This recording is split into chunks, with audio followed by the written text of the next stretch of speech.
अपना ध्यान आत्मा में लगा देते हैं। अगर आत्मा में नहीं लगाया तो कहां लगेगा? इस संसार में लग जाएगा। और जो संसार में लग गया तो क्या होगा? वापस संसार में आ जाओगे। आत्मा में लग गया तो क्या होगा?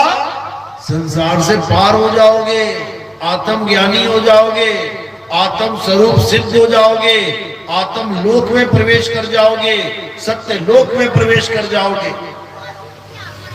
क्योंकि जिसकी आस लगाओगे वही वास हो जाएगा।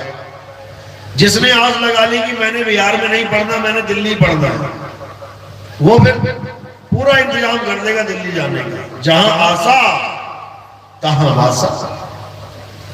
अगर दुनिया में तुमने आस लगा ली, मंदिर से, मस्जिद से, गुरुद्वारे से, चर्च से, पत्थरों की मूर्तियों से, किसी ग्रंथों से या कुछ भी, तुमने उससे मुक्ति की आस लगा ली, उसे मन में बैठा लिया, तो तुम वापस यहीं आ जाओगे। याद रखना, तुम घर से निकले कहीं जाने के लिए, तुम्हारा ध्यान जहां जाना है वहां के लिए लगा हुआ है, पूरा तैयार होके निकल गए हो, पहुंच ही जाओगे, लेकिन रास्ते में एकदम याद आया, अरे मोबाइल तो घर ही छूट गया, अब क्या होगा?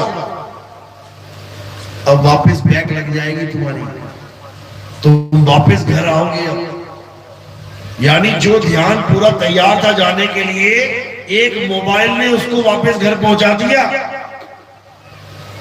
इसी प्रकार जब अंत समय आता है, ये जीव तैयार होता है जाने के लिए कि अपने मालिक के पास चला जाऊं, लेकिन संसार की कोई ना कोई एक वस्तु उसको वापस ले आती है। चाहे वो माँ हो, चाहे वो बाप हो, चाहे बीवी बच्चे हो, कुछ भी हो सकता है, जो अंत समय में याद आने पर तुम्हें वापस बुला लेगा। तुम्हें आना पड़ेगा इस संसार में। इसीलिए संतों ने क्या बोला है कि 24 घंटे आत्मा में रमण करो। आत्मा में रमण करोगे तो क्या होगा? अंत समय आत्मा ही याद आएगी, और जब आत्मा याद आएगी तो क्या होगा? तो तुम आत्मा ही हो जाओगे, क्योंकि जिसको याद करोगे वैसे ही हो जाओगे। ये गुण है इस चेतन सत्ता का, जिसको याद करेगा वैसा ही हो जाएगा। जड़ भरत नाम का एक मुनि था, ऋषि था, खूब भक्ति करी, खूब राम राम जपा, खूब पूजा पाठ किया। उसके बाद बूढ़ा हो गया पूजा पाठ करते करते। एक हिरण का बच्चा आ गया उसके आश्रम में, उसने पाल लिया, अच्छा लगा, सोचा कहीं शेर वेर ना खा जाए, मैं ही पाल लेता हूं। जीव पर भला किया, जीव पर दया किया, अब पाल तो लिया, अब उसको खिलाना पिलाना पड़ेगा, तो खूब खिलाए पिलाए, अच्छा मोह हो गया, बहुत प्यार हो गया बच्चे से, अच्छी बात है। एक दिन बैठा बैठा भजन में नाम जप रहा था, इतने में मौत आ गई। मौत कहती चल भाई तेरा काम तो खत्म, अब निकलने का समय हो गया, चलो। अब वो क्या सोच रहा है कि मेरे बाद उस हिरण के बच्चे का क्या होगा? कोई शेर चीता ना खा जाए, कोई भालू भेड़िया ना खा जाए। अब सोच तो अच्छी बात रहा है, किसी के भले की, लेकिन समय गलत है। अंत समय में उसने हिरण के बच्चे को याद किया, तो उसका फल उसे क्या मिला? हिरण की योनि में जाना पड़ गया उसको, हिरण का बच्चा बन के पैदा होना पड़ गया उस ऋषि मुनि को, शेरों के आगे भागना पड़ गया जान बचाने के लिए। तो जब ऋषि मुनियों का ये हाल है, एक गलत काम करने पर, एक गलती करने पर, क्या गलती? अंत समय में हिरण के बच्चे को याद कर लिया, ये गलती थी उसकी। करना क्या था? आत्मा में रमण करना था, बस यही गलती थी। इसी प्रकार हम भी गलतियां कर रहे हैं। क्या गलतियां कर रहे हैं? आत्मा को छोड़ के हम बाकी हर जगह पूजा करके बैठे हुए हैं। आत्मा को छोड़ के हम हर जगह अपना ध्यान फंसा के बैठे हुए हैं। आत्मा को छोड़ के हमने सारा जाल ताना बाना बुन लिया है अपना अगला जन्म लेने का। समझ लो, तो आत्मा के अलावा अगर हमारा ध्यान कहीं भी जाता है तो हमारे लिए नुकसानदायक है, हमारी दुर्गति हो जाएगी। इसलिए कबीर साहब ने समझाया, जल में मीन प्यासी मोहे देखत आवे हासी, आत्म ज्ञान बिना नर भटके, कभी काबा कभी काशी। कहते आत्म ज्ञान बिना नर भटके। ये जो भटकना चल रहा है ना जन्मों जन्मों से, ये केवल इसलिए चल रहा है क्योंकि आत्म ज्ञान नहीं है।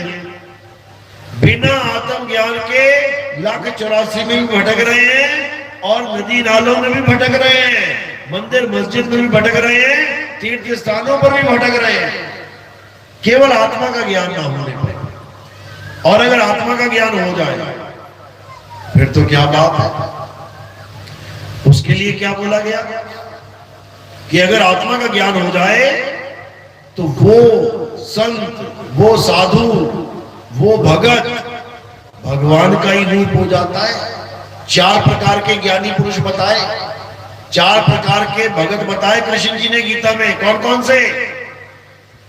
एक आर्थ, यानी जो दुनियावी इच्छाओं के लिए भगवान की पूजा करता है।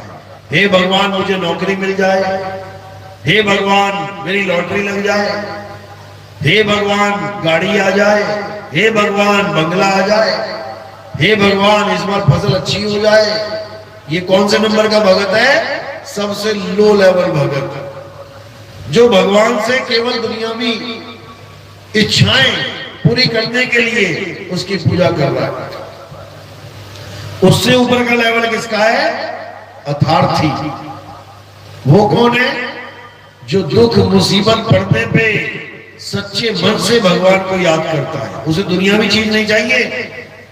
कहीं झगड़ा हो गया किसी का, आ गए 50 लड़के मारने, अब छुपा हुआ है दुकान में कहीं पे और क्या कह रहा है? हे भगवान एक बार बचा लो, हे भगवान एक बार बचा लो।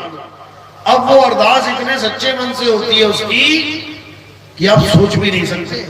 वो झूठी अरदास नहीं है, वो झूठी प्रार्थना नहीं है, उसमें कोई मिलावट नहीं है, वो सच्चे दिल से बोल रहा है एक बार बचा लो, फिर ये दोबारा गलती नहीं होगी। सच्चे दिल से बोल रहा है। तो इसको भी भगवान ने अपना भगत ही बता दिया। लेकिन नंबर 2 का, दूसरे लेवल का, सबसे नीचे वाला दुनियावी इच्छाओं वाला, नंबर 2 दूसरे लेवल पे मुसीबत में याद करने वाला, नंबर 3 जिज्ञासु, जो कृष्ण जी की लीलाएं देख देख के आकर्षित हो जाता है। अरे कृष्ण जी ने जन्म लिया तो सारी ताले खुल गए, दरवाजे खुल गए, पेड़ियां टूट गई, बड़ा खुश हुआ, इसी में खुश है, मान लिया भगवान। अरे कृष्ण जी ने कालिया नाग को हरा दिया, इसी में खुश है, मान लिया भगवान। अरे कृष्ण जी ने पूतना को मारा, कृष्ण जी ने बकासुर को मारा, कृष्ण जी ने कंस को मारा, इसी में खुश है, बना लिया भगवान, कर ली पूजा। लेकिन कोई ज्ञान ध्यान की बात नहीं मिली इसमें। ये तो कहानी थी, जो कहानी सुनाई गई उसी को सबके मान के भगवान मान लिया, पूजा करने लग गया। लेकिन जो चौथे नंबर का शिष्य है, जो चौथे नंबर का भगत है, उसके लिए क्या बोला गया? कृष्ण जी कहते हैं जो मेरा उच्चतम लेवल का जो भगत है वो ज्ञानी पुरुष है। ज्ञानी पुरुष मतलब उसको दुनियावी किसी चीज की जरूरत नहीं है कि वो मांगता फिरे, जो मिल रहा उसमें संतुष्ट है।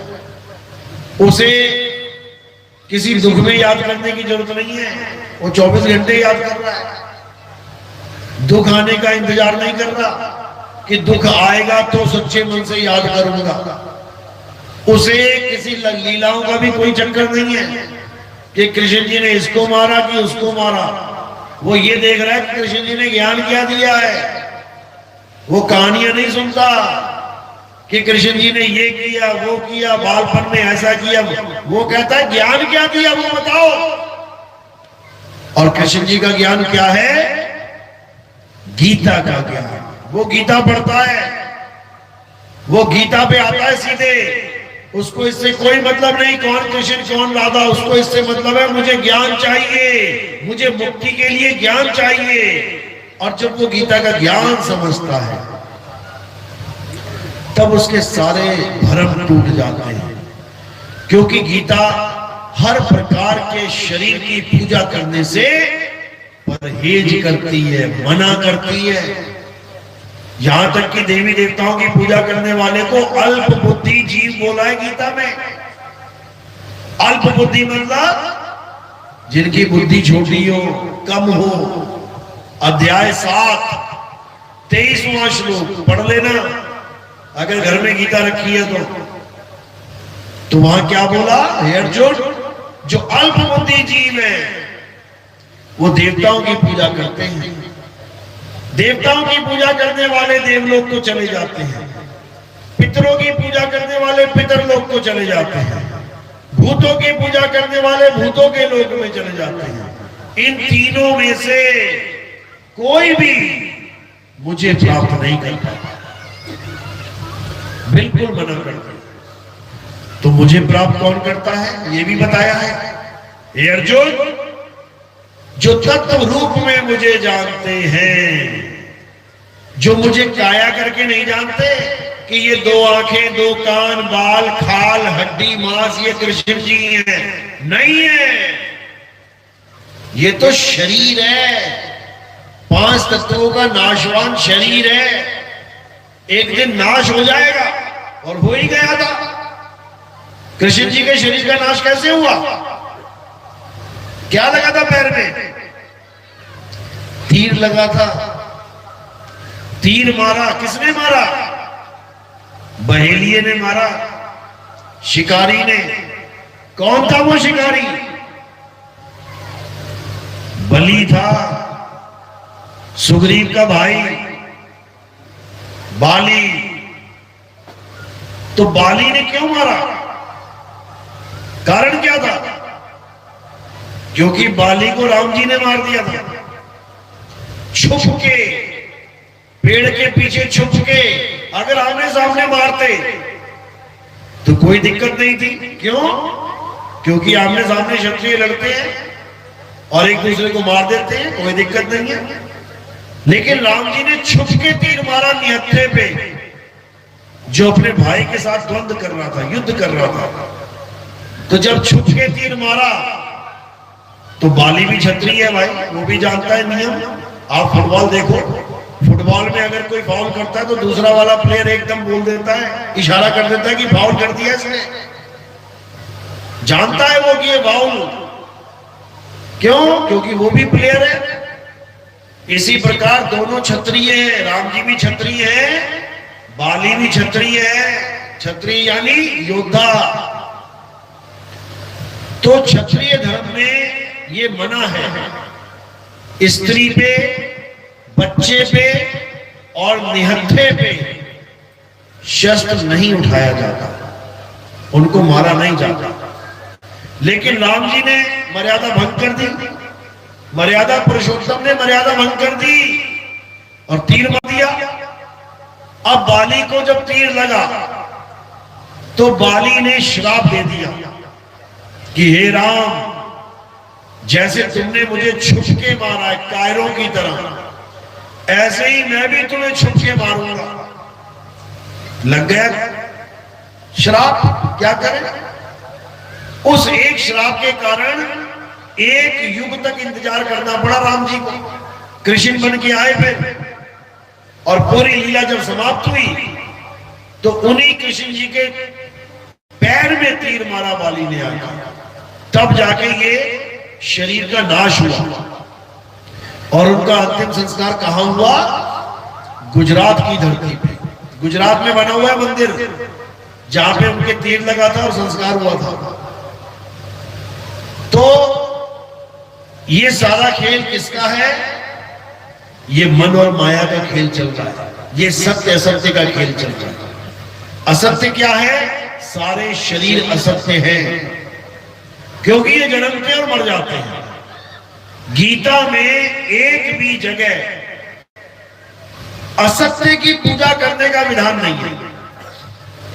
हाँ, अल्प बुद्धियों के लिए बोला गया कि जब तक तुम्हें आत्मा का ज्ञान समझ में ना आए तब तक तुम पूजा पाठ हवन यज्ञ कर सकते हो, लेकिन जब आत्मज्ञानी गुरु मिल जाए उसके बाद तुम बिल्कुल फ्री हो जाते हो, यानी तुम्हें वो कुछ करने की जरूरत नहीं है। लेकिन किसको?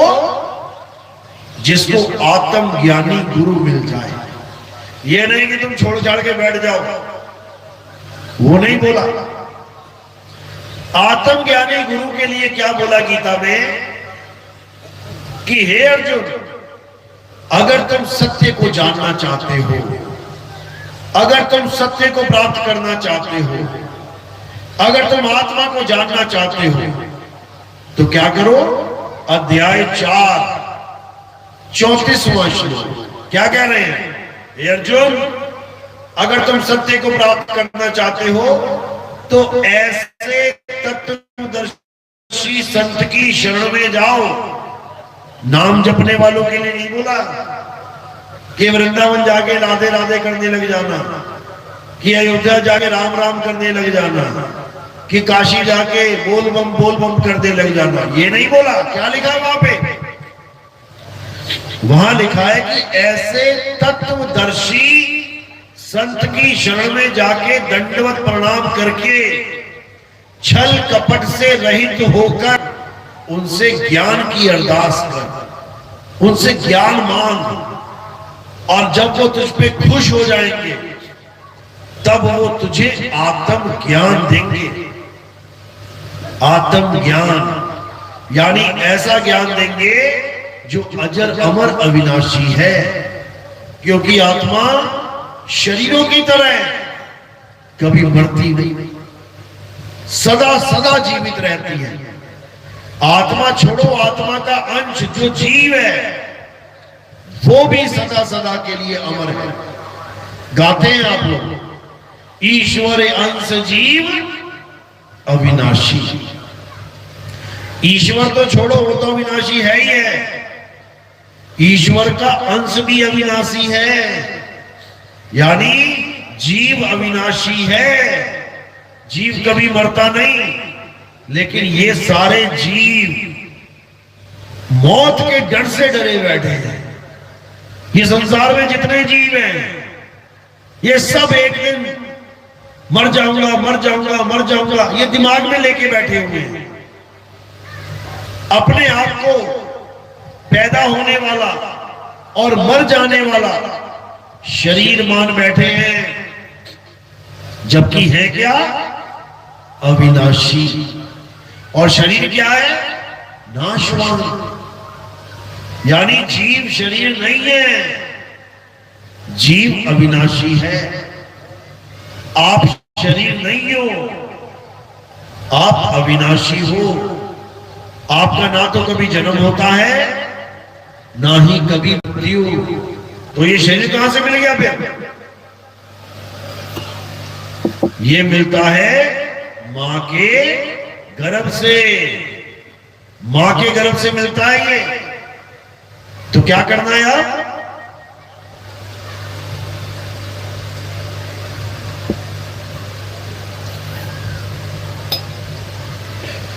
अब वो काम करना है जो कभी नहीं किया।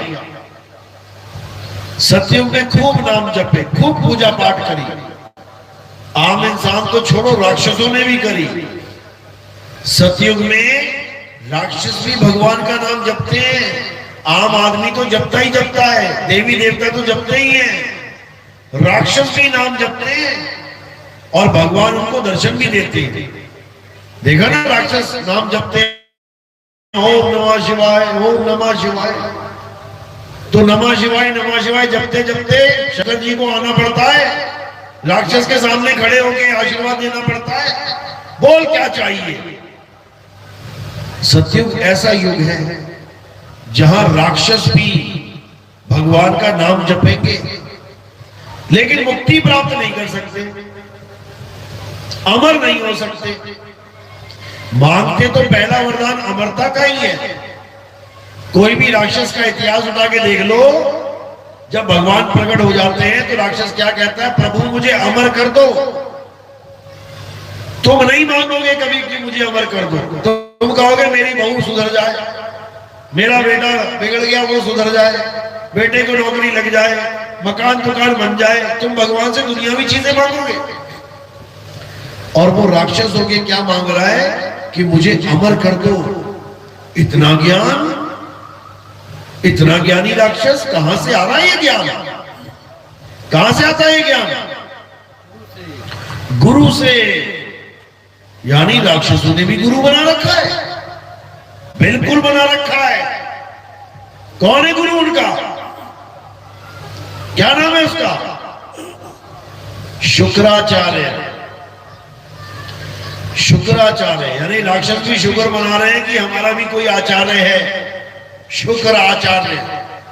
और इंसान बिना गुरु के बैठा हुआ सोच रहा है